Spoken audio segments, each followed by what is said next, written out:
Astăzi 3 mai am făcut o partidă de pescuit pe la Cutâncăbeș 2, la Coșuleț. Am vrut să prind niște plătică. Am prins câteva plătici. O să vă arăt imediat. Adică nu i-am văzut culoarea. Dar în schimb am prins aproape 5 de bucăți de ciocan.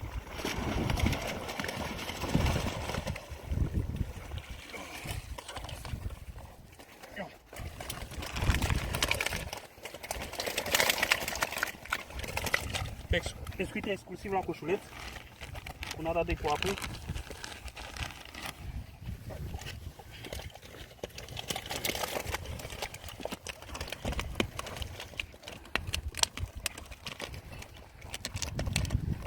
Negri și mai am câteva.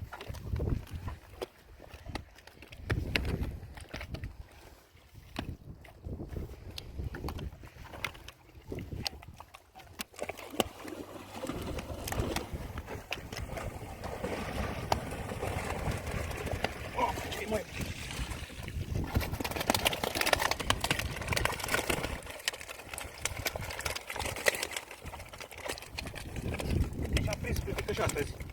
Mă duc la magazin să cumpăr pește.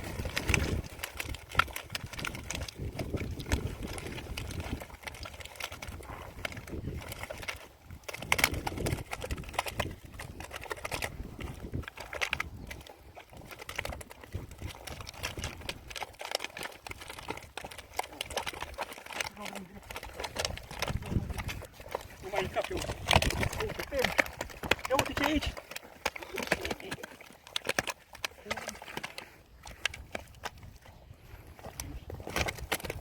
Aia a căzut aici, nu?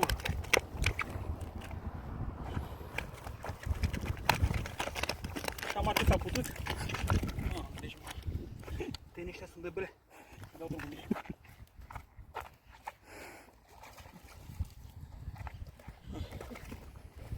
Atât s-a putut astăzi. Gata. Închide.